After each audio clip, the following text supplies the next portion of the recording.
మన విశ్వవిద్యాలయ మాజీ వైస్ ఛాన్సలర్, అంతర్జాతీయంగా గుర్తింపు పొందినటువంటి మీడియా రంగంలో గుర్తింపు పొందినటువంటి ప్రొఫెసర్ ఎస్ బషీరుద్దీన్ గారి స్మారకోపన్యాసానికి ఇచ్చేసినటువంటి మీ అందరికీ స్వాగతం, సుస్వాగతం. ఈనాటి ఈ కార్యక్రమానికి మన విశ్వవిద్యాలయ గౌరవ వైస్ ఛాన్సలర్ గారు ప్రొఫెసర్ గంటా చక్రపాణి గారు అధ్యక్షత వహిస్తారు. సాధారణంగా మనందరి తరఫున వీసీ గారిని వేదికపైకి ఆహ్వానిస్తారు. అదేవిధంగా నేటి ముఖ్య అతిథి మరొక ఉపన్యాసాన్ని ఇవ్వబోతున్నటువంటి ఉస్మానియా విశ్వవిద్యాలయ రిటైర్డ్ సీనియర్ ప్రొఫెసర్, జర్నలిజం విభాగంలో అనేక పదవులతో పాటుగా అనేక మంది జర్నలిస్టులను తీర్చిదిద్దినటువంటి ప్రొఫెసర్ పద్మశా గారిని వేదికపైకి సాధారణంగా ఆహ్వానిస్తాము. అదేవిధంగా మన విశ్వవిద్యాలయ రిజిస్ట్రార్ డాక్టర్ ఎల్వికే రెడ్డి గారిని వేదికపైకి ఆహ్వానిస్తాం. Now I request Dr. K. Yadagiri garu kindly present a flower bouquet to our today's chief guest.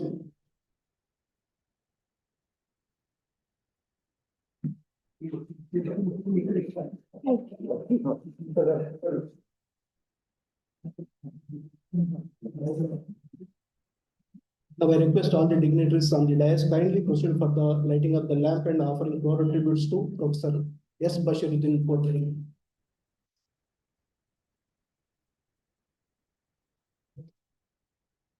Take it.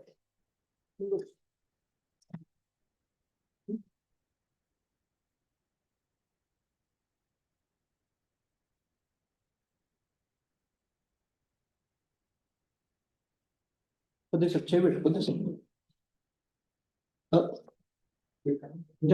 This is the Adam Richie.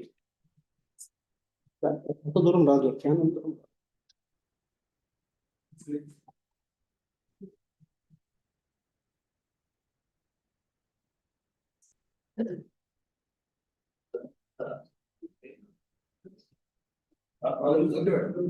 ఆపేరు.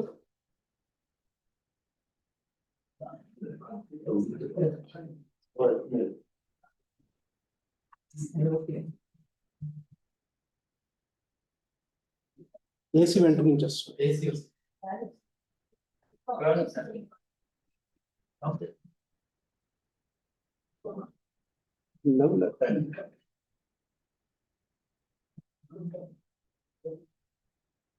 Finish.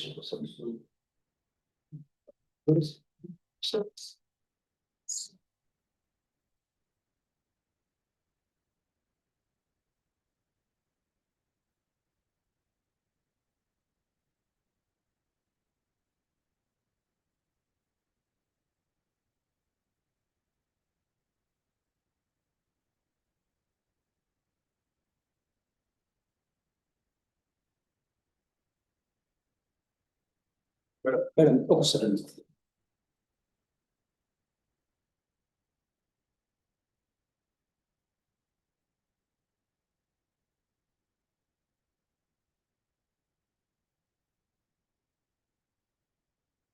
Thank you very much. Thank you very much.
ఇప్పటి వరకు corona వల్ల 2 సంవత్సరాలు కార్యక్రమంలో former vice chancellor Sulaiman Siddiqui గారు, అట్లాగే అజదుద్దీన్ హుస్సేన్ గారు, former professor Jamia Islamic University New Delhi నుంచి, ఆ తర్వాత మనం హెచ్ఈలో ఉన్నటువంటి జిలాని గారు, తర్వాత రామచంద్రమూర్తి గారు, నాగేశ్వర్ గారు, దేవులపల్లి అమర్ గారు ఈ కార్యక్రమంలో ఇప్పటివరకు వివిధ అంశాల మీద ఉపన్యాసాలు ఇచ్చారు. వాళ్ళ Padmaja madam impact of women journalism గా మాట్లాడడానికి మనం ఆహ్వానించిన వెంటనే అంగీకరించి మేడంని పరిచయం చేయాలి అంటే, ఒక పెద్ద కర్మాగారం ఈ రాష్ట్రంలో లేదా పక్కన ఉన్న రాష్ట్రంలో జర్నలిజం అంటే, జర్నలిస్టులు అంటే మా గురువు అని చెప్పుకునే కొద్ది మందిలో మేడం ఒకరు. అనేక మంది జర్నలిస్టులను తయారు చేసినటువంటి ఉస్మానియా విశ్వవిద్యాలయ జర్నలిజం శాఖ ఒక పెద్ద కర్మాగారం అయితే, ఆ కర్మాగారాన్ని దగ్గరుండి నడిపించిన అతి కొద్ది మందిలో లేదా 1, 2, 3లో మేడంలో. రెండోది బషీరుద్దీన్ గారు కూడా అదే డిపార్ట్మెంట్లో ఆచార్యులుగా ఉన్నారు. ఆ రకంగా కూడా వారికి అనుబంధం ఉంది. రెండోది మేడం మనకున్న పక్కన, మనం ఇప్పుడు టీశాట్ అంటున్నాం, అంతకుముందు మన టీవీ, దాని వ్యవస్థాపకుల్లో ఒకరు, మొదటి ఆ బాధ్యతలు నిర్వహించారు. అలాగే ఈ 2 రాష్ట్రాల్లో, తెలుగు రాష్ట్రాల్లో వివిధ విశ్వవిద్యాలయాల్లో ఉన్న జర్నలిజం శాఖల్లో బోర్డ్ ఆఫ్ స్టడీస్ చైర్మన్ గా, మెంబర్లుగా అక్కడ ఆ శాఖలకి దిశానిర్దేశం చేసినటువంటి వ్యక్తి. ఇక జాతీయ అంతర్జాతీయ సమావేశ సదస్సుల్లో పత్రాలు నిర్వహణ అవి చెప్పనాలు కానీ ఉన్నాయి. వాటన్నిటి జోలికి ఒక్క మాట చెప్పి నేను ముగించేస్తాను. అధికారంలో ఉన్న వాళ్ళ గురించి వ్యతిరేకంగా మాట్లాడడానికి సహజంగా ఎందుకులే మనకు అనుకుంటాం. అధికారంలో ఉన్న వాళ్ళు చేస్తున్న తప్పులను ఎత్తి చూపే వాళ్ళలో పద్మజ మేడం కూడా ఒకరు. అందుకంటే సమాజం పట్ల ప్రభుత్వాలు, సమాజం పట్ల రాజకీయ పార్టీలు ఎట్లా ఉండాలి అనే విషయంలో చాలా స్పష్టంగా మాట్లాడేటటువంటి వ్యక్తి. వారిని సాధారణంగా మన అందరి తరఫున ఆహ్వానిస్తూ ఈ అవకాశం ఇచ్చినందుకు ధన్యవాదాలు తెలియజేసి సెలవు.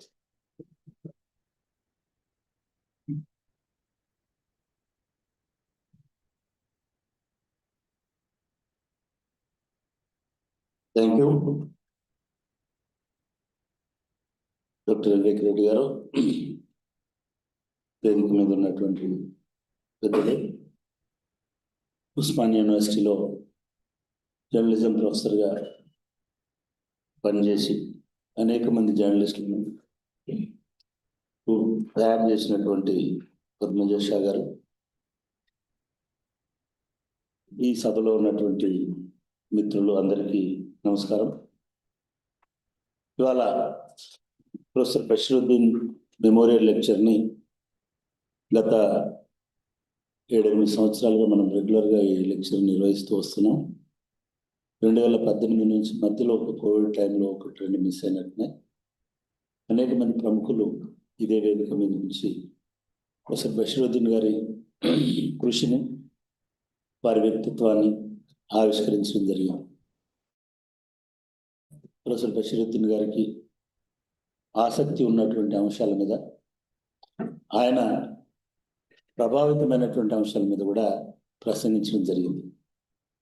ఇవాళ ఈ కార్యక్రమానికి ప్రొఫెసర్ పద్మజ గారిని ఆహ్వానించడం జరిగింది. ఇందాక మన రిజిస్ట్రార్ గారు చెప్పినట్టుగా పద్మజ గారు జర్నలిజం విద్యా బోధనలో ఉస్మానియా యూనివర్సిటీ ఎంతైతే ప్రేరణికగా ఉన్నదో, ఆ యూనివర్సిటీలో బోధకుల్లో పద్మజ గారు అంతే ప్రేరణికగా ఉన్నటువంటి వ్యక్తి. She is an extraordinary teacher, policy adviser, policy maker, and she led establishment of several departments, both Andhra Pradesh and Telangana journalism departments. And above all, she was the colleague of Professor S. Bashiruddin. Professor S. Bashiruddin garu, as everybody knows, he was the icon of journalism. Very few people will emerge as icons among the teachers, particularly. Professor Bashiruddin is one of such tall personality in journalism education. He was my teacher, of course, and whenever we visit some places, during those days, Delhi was the only destination for media. Now every State headquarters is media destination, media center. But wherever you go, whether it is Prime Minister's office, Rashtrapati Bhavan, PTI, UNI, or any other institute, they first, when you say, no, we are journalism students from Usman University, immediately they, how is Bashiruddin? No, Bashiruddin is such a tall personality and well-known personality, and in the same manner, not, I'm not comparing, but whenever you talk about, journalist ethics, rights, and all, definitely everybody will, remember, and they ask about Padmaja Shah. She is the only journalism teacher who is writing constantly on various topics in national and particularly English medium.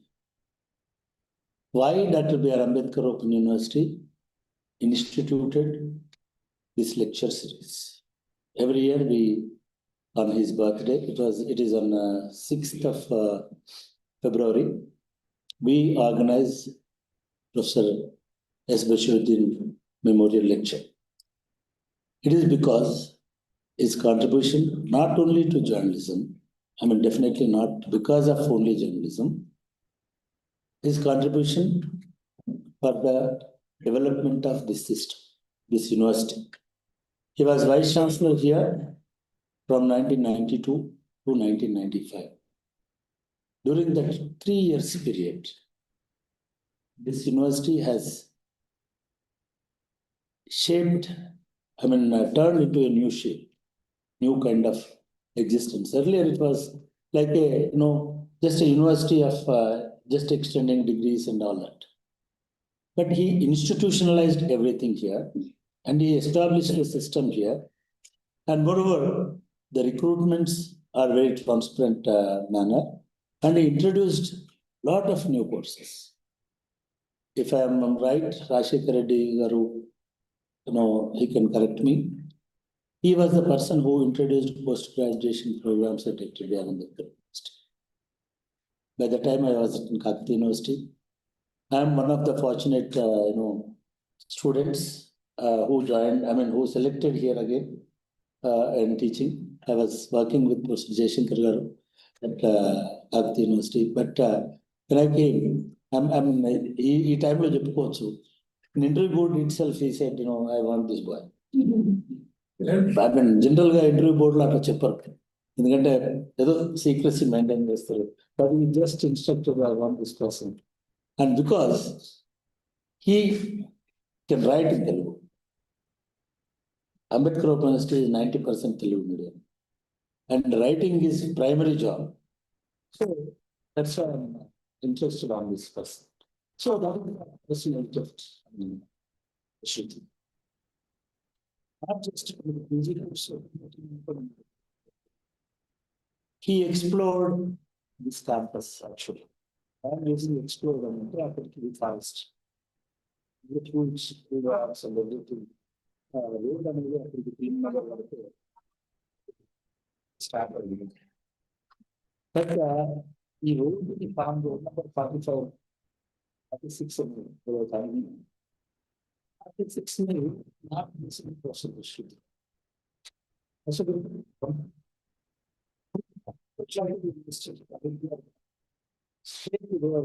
number 46.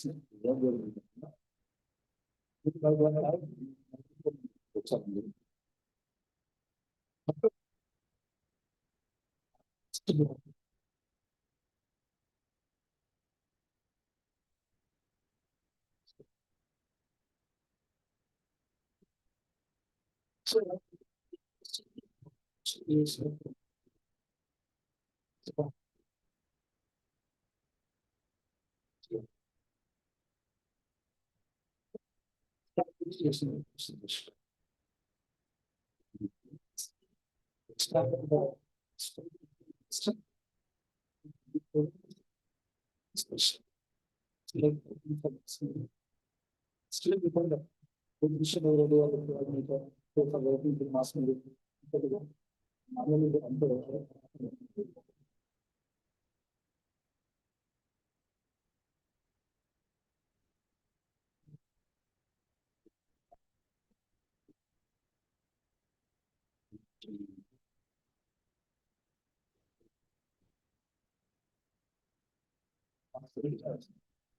తెలుగులో అది ఇమీడియట్గా మీరు complete చేయండి. Writing for mass media కానీ, women studies కానీ, human rights అంటే తర్వాత first diploma programmes యూనివర్సిటీలో నుంచి డిప్లొమా వరకు ఉండాలని డిజైన్ చేసింది పశుపతి. ఈ బిల్డింగ్లు కన్స్ట్రక్షన్ చేయడం మీరు ఆయన ఉన్నది 3 సంవత్సరాలు. 3 సంవత్సరాలలో ఇంత పెద్ద టైట్ బిల్డింగ్స్ని కన్స్ట్రక్ట్ చేసినారు. చేయడమే కాకుండా పి నరసింహరావు గారికి బషీరుద్దీన్ గారికి చాలా దగ్గర ఫ్రెండ్షిప్ ఉండేది. P Narasimha Rao was prime minister. ఈ బిల్డింగ్స్ ఇనాగ్రేషన్కి పి నరసింహరావు తీసుకొచ్చిన. పి నరసింహరావు డయాస్ నేను చెప్పినాడు, నేను బషీర్ వచ్చి నాకు ఇట్లా ఉందని చెప్తే నేను చిన్న రూమ్ ఓపెన్ చేయడం అనుకుని వచ్చాను. బట్ ఇంత పెద్ద క్యాంపస్ అవసరం ఆ ఓపెన్ యూనివర్సిటీలకి, ఇంత పెద్ద వర్క్ నడుస్తుంది. ఇవన్నీ జరిగినాయి మన కళ్ళ ముందు. అంటే ఒక ఆయన పర్సనాలిటీ మూలంగా, ఆయనకున్నటువంటి పరిచయాల మూలంగా యూనివర్సిటీ అనేది గ్రౌండ్ అయిందనడానికి అది ఒక ఉదాహరణ. దానికి కృతజ్ఞతగా దానికి ఆయన మెమరీని, అంటే నిజానికి చాలా మంది గుర్తుంచుకుంటున్న చాలా మంది కంటే ఎక్కువ గుర్తుంచుకోదగిన వాడు బషీరుద్దీన్ అని నేను అనుకుంటున్నాను. అంటే in the field of journalism అయ్యొచ్చు, in the field of policy అయ్యొచ్చు. ఇప్పుడు ఆయన చప్పట్లు ఎందుకు కొడుతున్నానంటే ఆయనను సెలెక్ట్ చేసి కూడా ఇట్లా ప్రతి ఒక్కరికి ఒక పర్సనల్ లింక్ అనేటువంటిది ఒక వైస్ ఛాన్సలర్తో ఉండడం అనేది, ఒక హెడ్తో ఉండడం అనేది చాలా ఇన్స్టిట్యూషన్ని స్ట్రెంథెన్ చేస్తుంటారు. అట్లా ఇన్స్టిట్యూషన్ని స్ట్రెంథెన్ చేసినటువంటి వాళ్ళలో బషీరుద్దీన్ గారు. రామిరెడ్డి గారేమో కేవలం డిజైన్ ఇచ్చారు, బషీరుద్దీన్ గారు దాన్ని ఇన్స్టిట్యూషన్ని నిలబెట్టినారు, కన్స్ట్రక్ట్ చేసినారు, దాన్ని నడిపించేటువంటి మార్గాన్ని నిర్దేశించినటువంటి వారు. కాబట్టి ఆయన్ని బషీరుద్దీన్ చాలా మంది మీకు తెలియకపోవచ్చు. మేడం బహుశా ప్రస్తావిస్తారు అనుకున్నటువంటి అనుభవాలను కూడా her lecture is on impact of women and journalism. Basheeruddin garu not only a teacher, he was a policy maker also. He was నాకు ఇందాక మేడం చెప్తున్నారు, ఆయన పూనా ఫిల్మ్ ఇన్స్టిట్యూట్లో కూడా కొంతకాలం వర్క్ చేసినారు. ఇంకా అమర్ గారు కూడా బషీరుద్దీన్ గారి స్టూడెంటే. అదే కాకుండా ఆయన ప్లానింగ్ కమిషన్ మెంబర్ కూడా ఉన్నారు. అంతటి కూడా కాకుండా ఆయన అంబాసిడర్గా కూడా కొంతకాలం వెళ్ళారు. ఒక టీచరు అంబాసిడర్గా వెళ్ళేటువంటి ఆ కాలంలో, అంటే ఒక నేషనల్ ఇంటర్నేషనల్ ఫేమ్ అయితే తప్ప అటువంటి గుర్తు. ఆయన తర్వాత మళ్ళీ అన్ని చేసినా కూడా మళ్ళీ వచ్చి మాకు పాఠాలు చెప్పారు. ఆయన వెనక్కి వచ్చిన బ్యాచ్లో నేను ఉన్నాను, ఎంసీజే. తర్వాత ఆయన మళ్ళీ మనకు వైస్ ఛాన్సలర్గా వచ్చి ఇక్కడ 3 సంవత్సరాల పాటు ఒక స్వర్ణయుగం అని చెప్పొచ్చు ఆయన కాలాన్ని అట్లా టర్న్ చేసిపోయినారు. సో ఆయన స్మారకంగా ప్రతి సంవత్సరం ఈ ఉపన్యాసాన్ని నిర్వహిస్తున్నాం.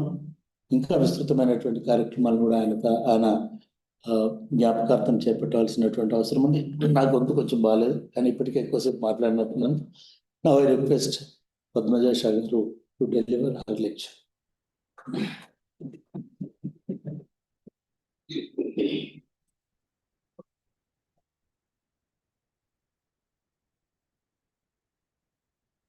వేదిక మీద ఉన్న వైస్ ఛాన్సలర్ గారికి, రిజిస్ట్రార్ గారికి, ఇక్కడ వచ్చిన పెద్దలు, కొలీగ్స్ అందరికీ కూడా very good morning. Thank you for coming. మనం అందరికీ ఒక common purpose is to celebrate the memory of Basheer Saab. మేము ఈ డిపార్ట్మెంట్లో మా డిపార్ట్మెంట్లో ఈ యూనివర్సిటీకి ఆయన ఎంత 3 ఏళ్లలో ఎంత చేసి చూపించారు. ఉస్మానియా జర్నలిజం డిపార్ట్మెంట్లో ఆయన 30 సంవత్సరాల పైనేనేమో, ఇంకా ఎక్కువ కూడా అసోసియేషన్ ఉండింది ఆయనది. అంటే ప్రతి చిన్న విషయంలో పెద్ద విషయంలో ఆయన కాంట్రిబ్యూషన్ మనకి కనపడుతుంది. ఆయన చేసినవి చెప్పినవి కొన్ని ఇప్పుడు జరగకపోతే మనకు బాగా అనిపిస్తుంది. He was a person who had a vision of history. When you look back, how does one see what happened అన్నది? Everything used to be recorded. ప్రతి బ్యాచ్ కి ఒక గ్రూప్ ఫోటో, ప్రతి ఒక స్పెషల్ ఇష్యూ ఉస్మానియా కొరియర్ వచ్చేది, lab news paper మనది. ప్రతిదీ సిస్టమేటిక్గా చేయడము, ఒక రికార్డ్ కీపింగ్, దాన్ని ఎట్లా చేయాలి పద్ధతి అన్నది డిపార్ట్మెంట్లో అప్పట్లో నిజంగానే చాలా మార్గదర్శకంగా పనిచేశారు ఆయన. మేమందరం కూడా I must say that I was selected during his tenure. మేమందరం కూడా చాలా నేర్చుకున్నాం ఆయన దగ్గర. పబ్లికేషన్స్ తెచ్చేవాళ్ళము. ఉస్మానియా కొరియరే కానీ ఇంటర్ఫేస్ అని ఒక రీసెర్చ్ జర్నల్ పీజీ వాళ్ళకి. I was in charge of producing them along with the students. ఒక్క చిన్న తప్పు కూడా టాలరేట్ చేసేవారు కాదు. పేరు స్పెల్లింగ్ వెతికి రాయాలి, డెసిగ్నేషన్ కనుక్కొని రాయాలి, తెలియకపోతే ఫోన్ చేసి కనుక్కోవాలి. అంటే జర్నలిస్టిక్ ప్రాక్టీస్లో క్రెడిబిలిటీ ఎక్కడి నుంచి వస్తుంది? కమిట్మెంట్ అండ్ యాక్యురసీతో వస్తుంది. ముందు అసలు మనం ఇచ్చే ఇన్ఫర్మేషన్ ఎంత. ఇంకోటి ఏంటంటే, ఎవరి పేరైనా తప్పుగా రాసినా, తప్పుగా చేసినా వాళ్ళు చాలా కోపడతారు, బాధపడతారు. మనం చేయకూడదు అది. డెసిగ్నేషన్ తప్పించినా వాళ్ళ పేరు స్పెల్లింగ్ తప్పు రాసినా కూడా. So he use to train us to learn all those things. Dictionary తెప్పించేవాడు. ఆ రోజున మన దగ్గర ఇట్లా హ్యాండ్ హెల్డ్ డివైజెస్ ఏమి ఉండేవి కావు. డిక్షనరీ తెప్పించి ఓ లావు అని చెప్పి అక్కడ కూర్చోబెట్టి మా చేత వెరిఫై చేయించి మళ్ళీ చేయించేవారు. సో ఇట్లా చిన్న చిన్న విషయాలు which have a long term impact on your mind. అదొక పద్ధతి, working style. So journalism training when he was around was really extraordinary. I must really admit that. Because మేమందరం కూడా ఒక విధమైన డిసిప్లిన్ నేర్చుకున్నాం ఆయన దగ్గర నుంచి. He was very committed to that part of and of course he was a giant of a figure. మన చక్రపాణి గారు చెప్పినట్టు ఇప్పుడు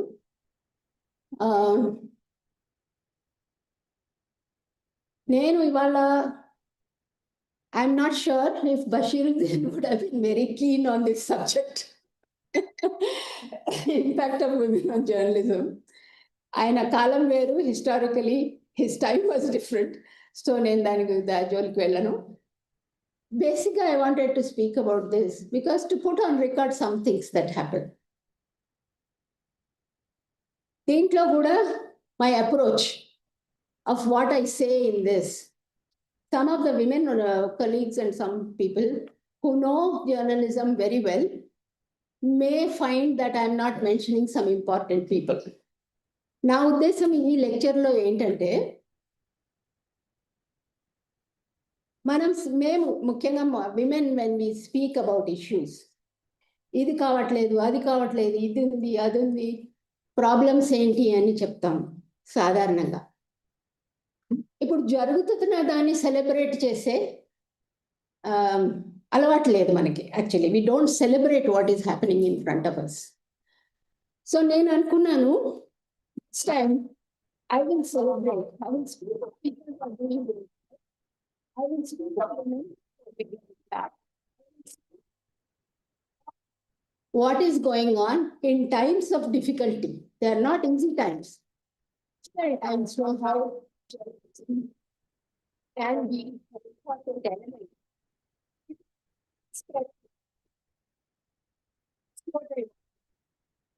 Focus on. That is why the paper is the way it is. Not that we don't have problems. We don't have problems. Okay. Global Media Monitoring Project నడుతుంది.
ప్రపంచవ్యాప్తంగా 22%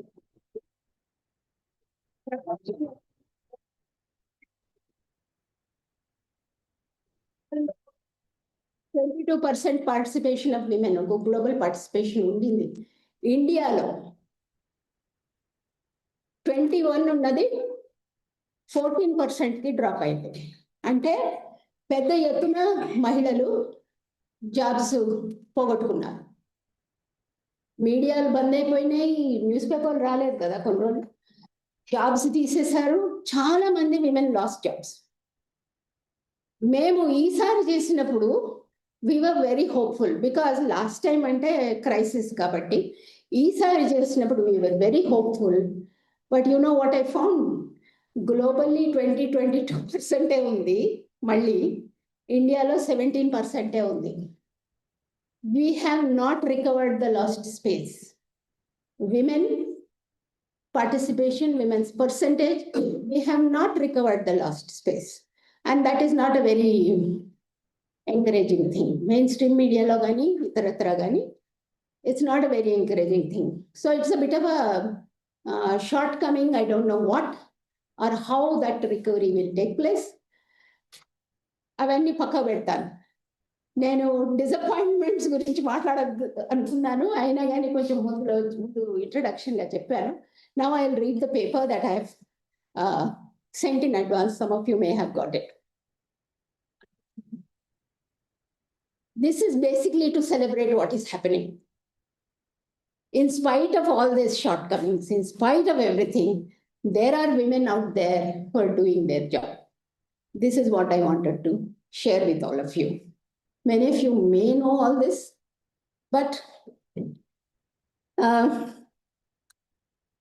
at the outset, I would like to express the deep sense of gratitude and honor I feel at being invited to speak at the annual Professor Bashiruddin Memorial Lecture organized by Dr. B.R. Ambedkar Open University. Bashir Saab had a deep impact on this university, and he had a deeper and longer association with the Department of Communication and Journalism of Osmania University, where I was recruited during his tenure and served the department for nearly 28 years.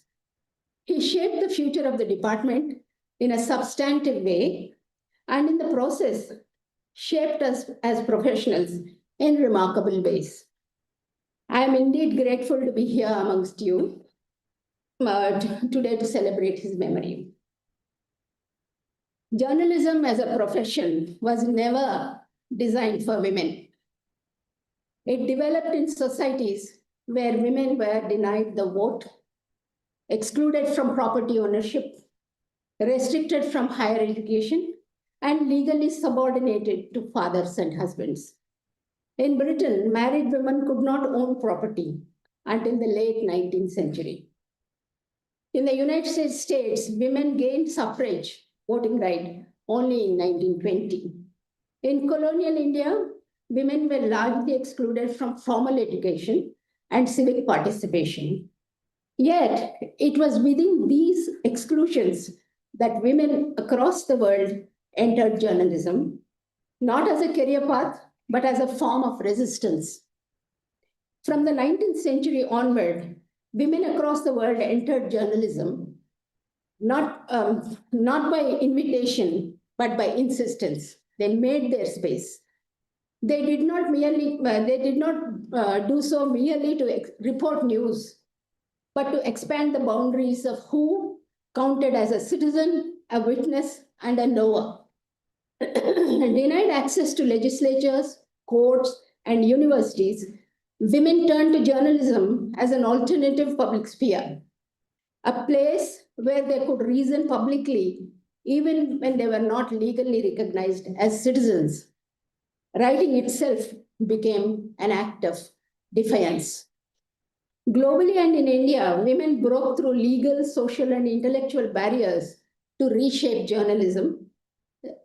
Their work did more than document events. It created new consciousness about gender, rights, and justice. and laid the groundwork for the kind of investigative journalism women in India practice today. For early women journalists, the barriers were structural. Without voting rights, their political opinions carried no formal authority. Without property rights, their economic independence was precarious.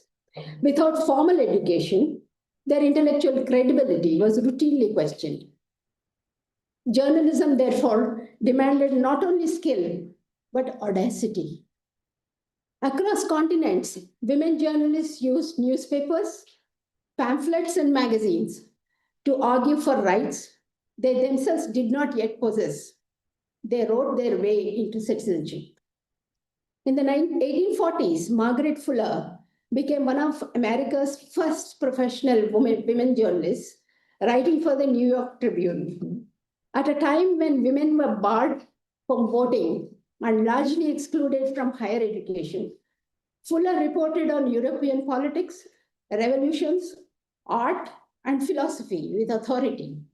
She was one of the earliest women war correspondents who was sent to Italy to cover the war there by the Tribune. By the way, New York Tribune is the newspaper to which Karl Marx was contributing regularly in the mid 1800s. Karl Marx was the only job he ever held was that of a journalist. That's the only way he made money, earned some money. And he used to write for the New York Tribune. And she was a contemporary. It was around the same time that Marx was writing that she was also writing for the same paper. Editors and critics often dismissed her work as overly emotional or feminine. Fuller responded not with protest, but with precision, filing deeply researched dispatches that could not be ignored. Her journalism insisted that women were not merely subjects of reform, but producers of knowledge. This insistence laid intellectual groundwork for later feminist journalism. Ida Wells worked in a world where Black women possessed neither political rights nor physical safety. She was a sociologist by training and wrote extensively in the 1890s. She investigated lynchings in the American South, documenting patterns of racial violence that contradicted official narratives. After she published her findings, her newspaper office was destroyed. She was forced into exile. I think she settled finally in UK. One frequently cited anecdote describes Wells standing still. When she was traveling to report. A stark reminder that journalism for women, particularly women of color, often meant personal risk. Her work reflected violence against marginalized communities as a matter of public accountability.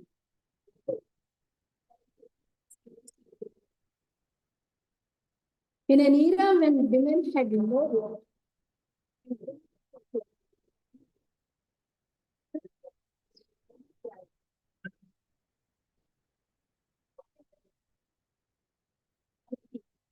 to gain entry into a New York asylum.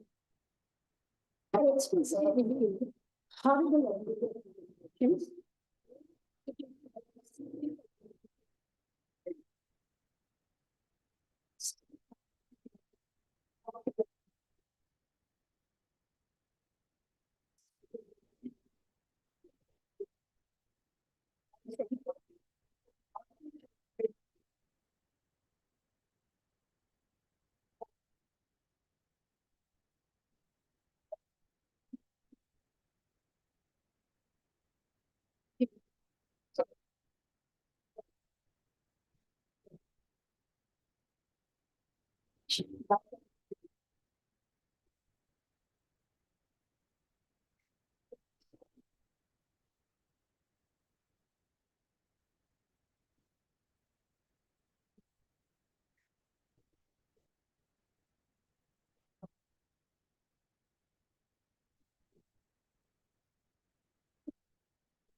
introductions from her. I must mention that Swarna Kumari was part of the Tagore family, I think. She was related to the Tagore family, a powerful woman from a powerful background.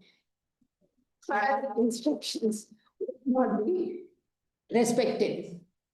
So she found a way. She responded by issuing formal written editorial directions, transforming social resistance into professional compliance. Her journalism asserted that women were not merely readers, but editors, thinkers, and public intellectuals. Pandita Ramabai, about whom all of us have heard, despite her scholarship, lived in a society that denied women property rights and educational autonomy. Her writings on child marriage, widowhood, and women's education combined moral urgency with empirical detail. When critics accused her of exaggeration, Ramabai published statistics, numbers of widows, literacy rates, educational access, anticipating what we call the modern data-driven journalism.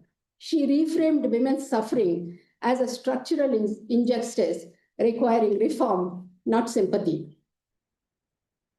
During the nationalist movement, women journalists wrote in magazines and journals that linked women's rights with self-rule. They argued that political independence without gender justice was incomplete.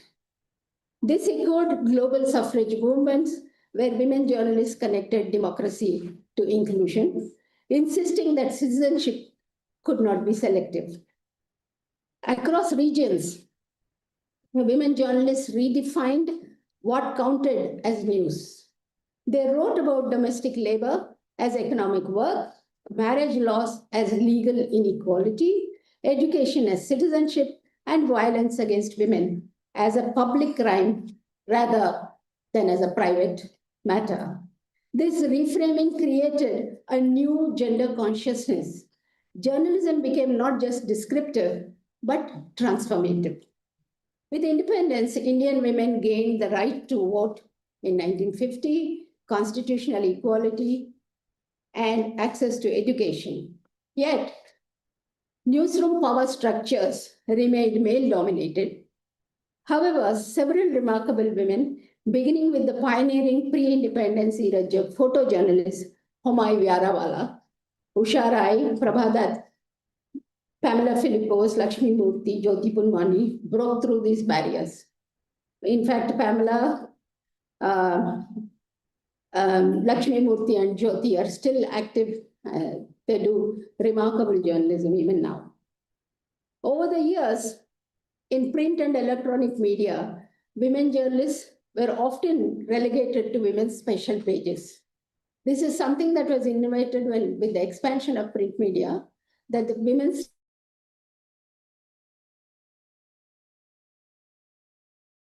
taken out from the mainstream. They were assigned soft beats or confined to desk jobs. But many transformed these spaces into serious reporting on courts, education, labor, and communal relations. Their work built long-term public memory rather than momentary headlines.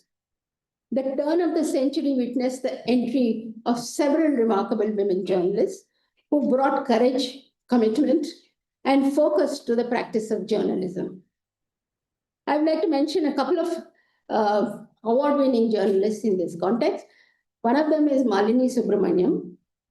She stands as one of the clearest examples of how investigative journalism in India can become physically dangerous, especially for women, when it scrutinizes the intersection of state power, armed conflict, and marginalized communities.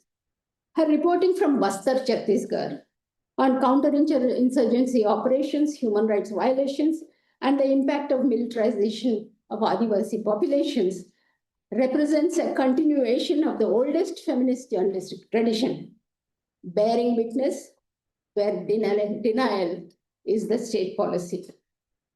Subramaniam's work is marked by deep local engagement. She lived in Bastar while reporting, building trust among villagers, activists, and local officials. This proximity allowed her to document patterns of sexual violence, forced displacement, and intimidation linked to security operations, stories that rarely survive editorial caution in metropolitan newsrooms. A defining and widely cited episode in her career illustrates the cost of such journalism.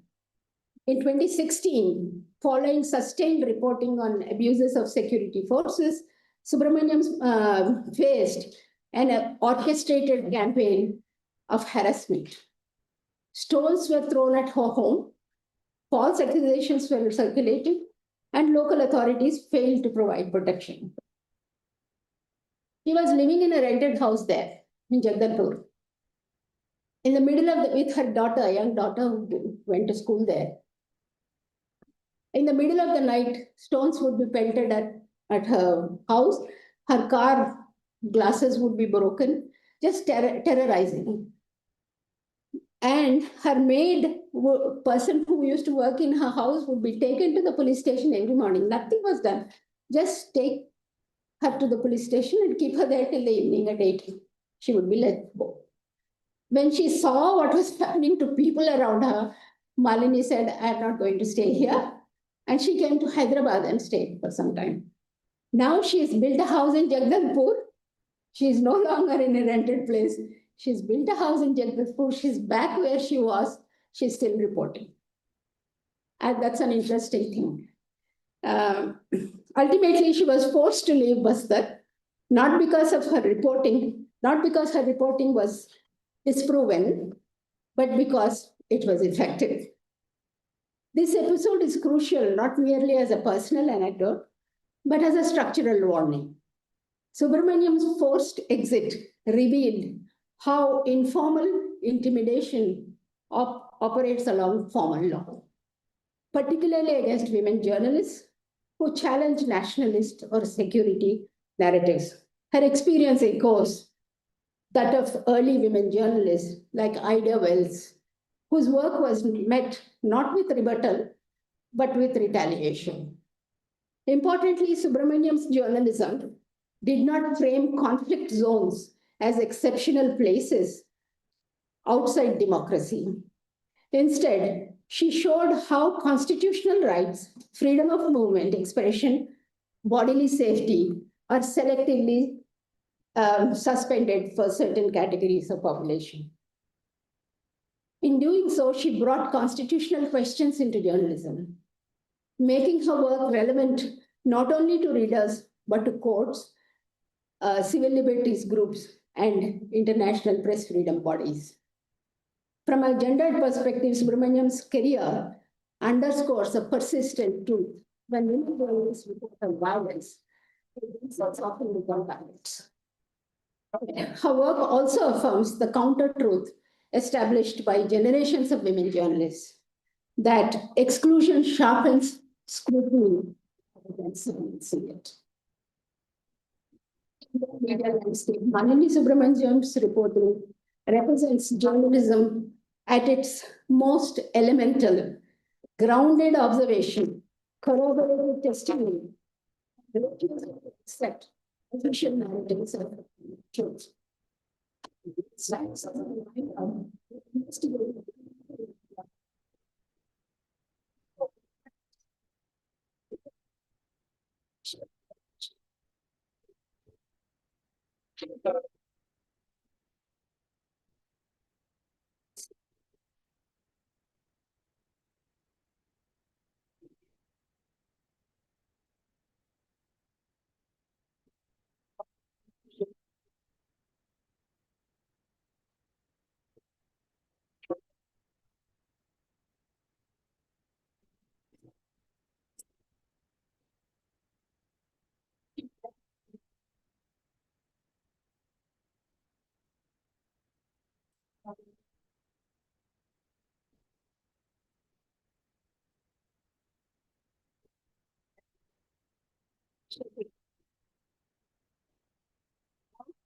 Investigations.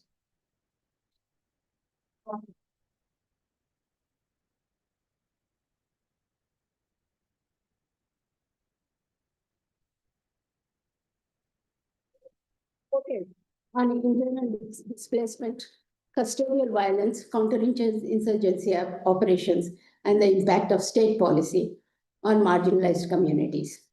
Dikshit's journalism also foregrounds gender in non-obvious ways. Rather than focusing only on women as victims,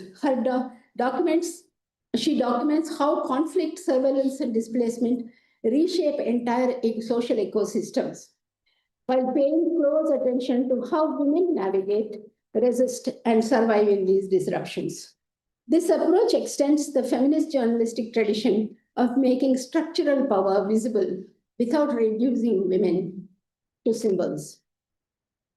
Her work demonstrates that investigative journalism in India today is not merely about exposing scandal, but about contesting the terms on which the state defines truth, security, and citizenship. Revati Lal also is another senior journalist who investigates communal violence through detailed interviews with victims, witnesses, and perpetrators. Her work reveals how ordinary social conditioning produces extraordinary brutality.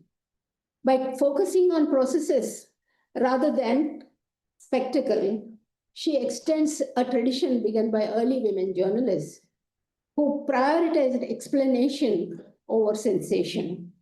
Swati Chaturvedi exposed organized online harassment and political trolling,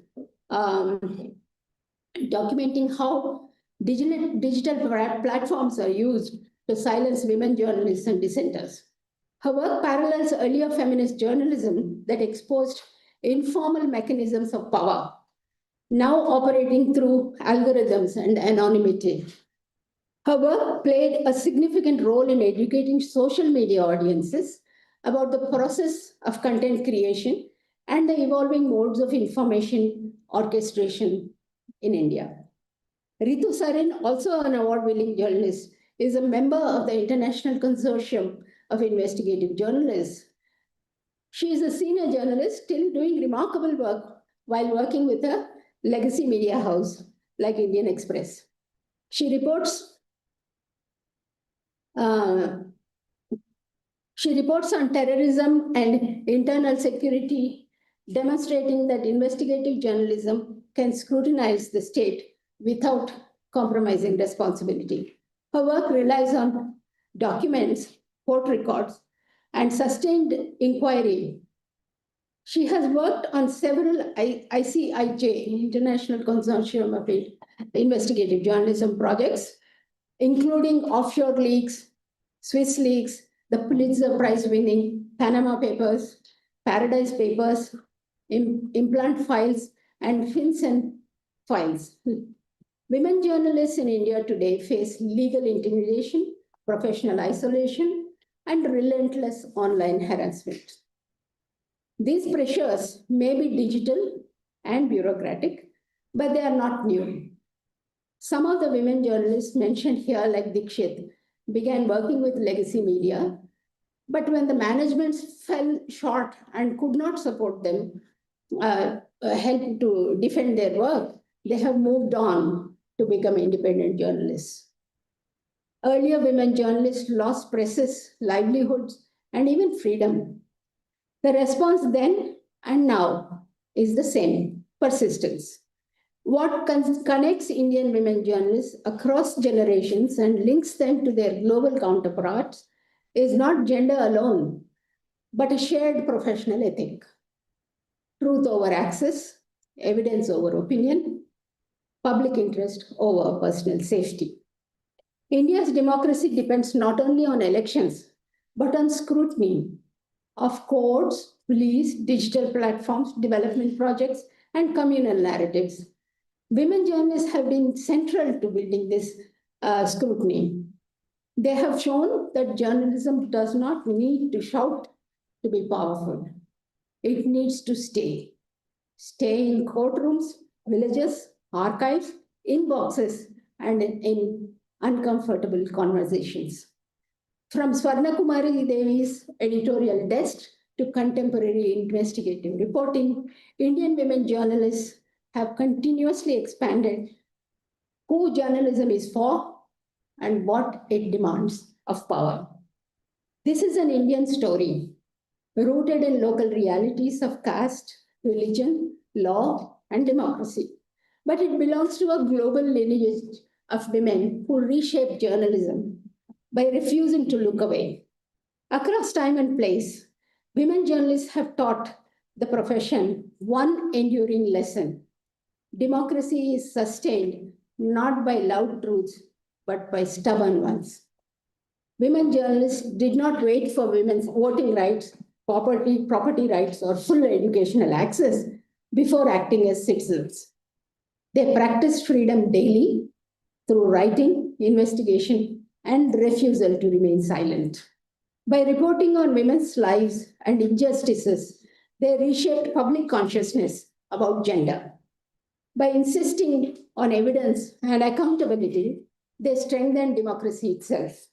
In India today, women journalists stand in a long global tradition, one forged not by privilege, but by persistence. One of the things just I would like to add, I did touch upon the regional language journalism.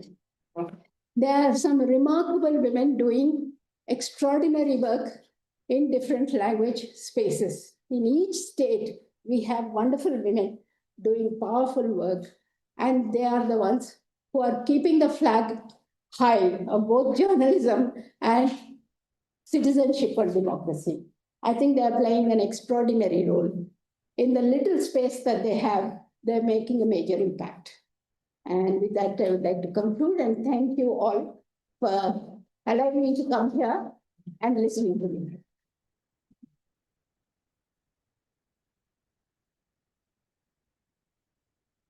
Thank you, madam. Thank you for focusing on very special topic and analyzing it in very elaborate manner from the beginning of women journalism to the present state of women journalism. Yes, as you said, there are very remarkable journalists in regional mediums, and that too only, I think, independent media only will give that space. Unfortunately, among the women, you have Smita Prakash, and you have, Malini, and some other names which are branded, which were, whom were, very unfortunately branded as Godi media and all, and women are leading there also. I mean, that those people also there, from women. But definitely, we can admit that definitely women are more unbiased in general, and women are more independent. Thank you for presenting that in a historical perspective. Thank you very much.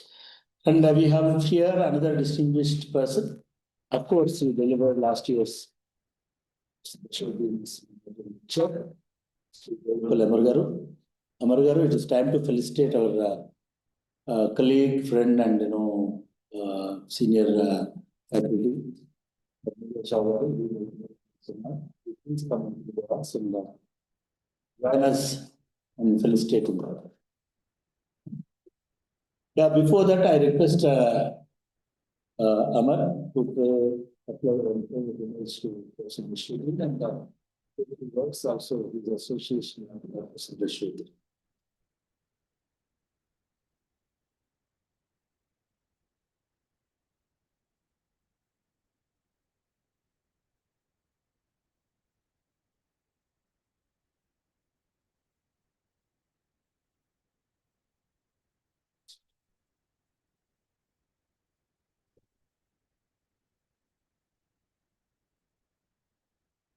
So,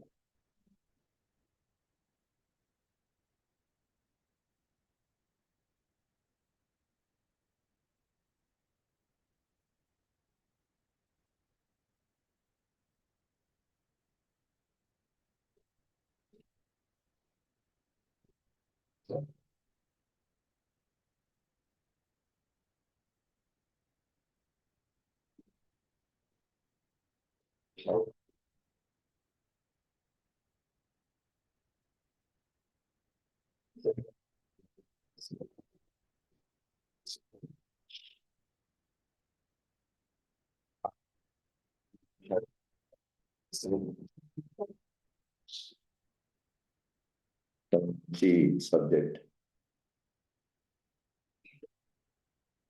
journalism మీద మహిళల impact ఉందా లేదా మహిళల మీద journalism యొక్క impact ఏంటి అనేది తప్పనిసరిగా ఫోకస్ చేయాల్సిన అవసరం. బషీరుద్దీన్ గారు ఒకటే మాటలో బషీరుద్దీన్ గారి గురించి చెప్పుకోవచ్చు. మేము జర్నలిజం విద్యార్థులుగా ఉన్నప్పుడు బహుశా అందరికీ అనుభవం, చక్రపాణి గారు కూడా ఇట్లుంటారు, మమ్మల్ని ఢిల్లీ, బాంబే తీసుకుపోతారు స్టూడెంట్స్గా ఉన్నప్పుడు ఒక ఫీల్డ్ ట్రిప్. ఢిల్లీలో ప్రధానంగా రాజకీయ నాయకులు, మీడియా పెద్దల్ని, అంటే మేము చదువుకున్న రోజుల్లో మీడియా కాదు, అది ప్రెస్, ప్రింట్ మీడియా మాత్రమే ఉండేది, పత్రికలు మాత్రమే ఉండేవి అప్పటికి. 82, 83 ఏజెన్సీస్. నేను జర్నలిజం చదువుకున్నది 82, 83 ఉస్మానియా యూనివర్సిటీలో. అప్పుడు ఎలక్ట్రానిక్ మీడియా లేదు, 24 గంటల న్యూస్ ఛానల్ లేవు, అసలు సోషల్ మీడియా లేనే లేదు. అప్పుడు అక్కడున్న ఢిల్లీలో ఉన్న పత్రికల సంపాదకులు, యజమానులు, ఏజెన్సీలకు సంబంధించిన న్యూస్ ఏజెన్సీస్ చాలా పవర్ఫుల్గా ఉండేవి. పర్టికులర్లీ UNIPTI, తర్వాత హిందీ ఉండేవి 2, హిందుస్థాన్ సమాచార భారతి, ఇంకా కొన్ని బలమైన మ్యాగజైన్స్ ఇట్లాంటివి ఉండేవి. వాటన్ని ఎడిటర్లను కల్పించేవాళ్ళు. ముంబైకి వచ్చినప్పుడు పబ్లిక్ రిలేషన్స్, అడ్వర్టైజింగ్ సంబంధించిన వాళ్ళని ప్రధానంగా ఎక్కడ పోయినా ఎడిటర్లను కలిసిన, రాజకీయ నాయకులను కలిసిన, పబ్లిక్ రిలేషన్స్ మేనేజర్స్ని కలిసిన, అడ్వర్టైజర్స్ని కలిసిన, ఇవన్నీ కలిసిన. ఉస్మానియా యూనివర్సిటీ జర్నలిజం స్టూడెంట్స్ వచ్చినాం అనగానే ఫస్ట్ మాట వాళ్ళు అడిగే, హౌ ఇస్ బషీర్? ఇది బషీరుద్దీన్కు ఈ దేశంలో ఉన్న ఆయనంత ఎక్సలెంట్ PR మ్యాన్ మనం చూస్తున్నాం. ఈ దేశంలో రాజకీయ వ్యవస్థ కావచ్చు, పత్రికా వ్యవస్థ కావచ్చు, ఇంకో వ్యవస్థలు కావచ్చు, బషీరుద్దీన్. అందుకే ఒక యూనివర్సిటీలో పాఠాలు చెప్పుకునే ఆయన ఓ దేశానికి అంబాసిడర్గా పోగలిగినాడు. అనేకమైన ఇవి ఆ నిజానికి ఇక్కడ ఇంతకుముందు చక్రపాణి గారు చెప్పినారు ప్రారంభంలో, ప్రతి సంవత్సరం మాట్లాడుకుంటూనే ఉన్నాం బషీరుద్దీన్ కాంట్రిబ్యూషన్ ఏమిటి ఈ యూనివర్సిటీకి అని. ఇట్లా ఆయన నిజంగా కూడా ప్రతి ఇవాళ అనుకోకుండా వచ్చినాను నేను. నిజానికి వస్తూ కారులో చూస్తే ఇన్విటేషన్ కనిపించి కూర్చున్నాను. మళ్ళీ ఒకసారి బషీరుద్దీన్ గారిని స్మరించుకునేందుకు అవకాశం ఇచ్చిన యూనివర్సిటీ వైస్ ఛాన్సలర్ చక్రపాణి గారికి, పద్మజకి కృతజ్ఞతలు.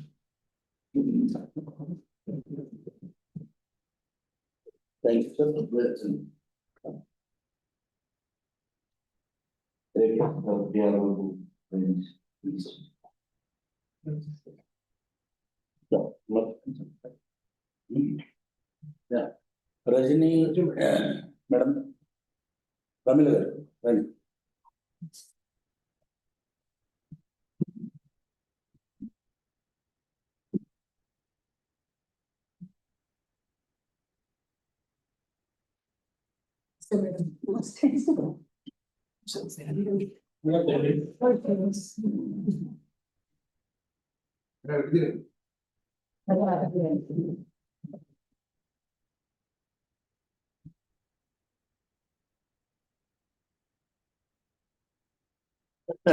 Very nice.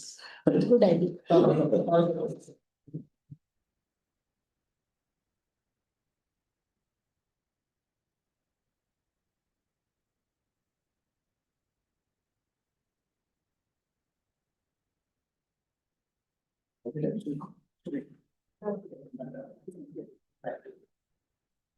Dr. Sunil will present our experiment.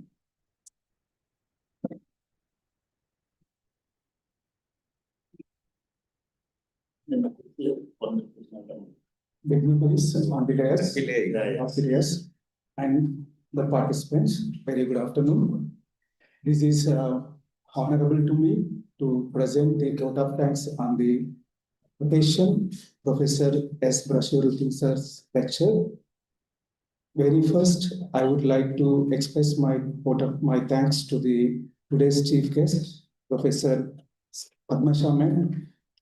In our lecture, ma'am explored about the participation of women journalists and also global and Indian pioneers, women pioneers, journalism in the journalism. And also, ma'am explored about the global journalists, women journalists like Margaret Fuller, Ida B. Wells, and Indian women journalist Swarna Kumari Devi, Pandita Ramabai, Malini Subramanian, etc. And also, Madam talked about the women journalist issues in India. Thank you very much, ma'am, once again for the given a good lecture on this occasion.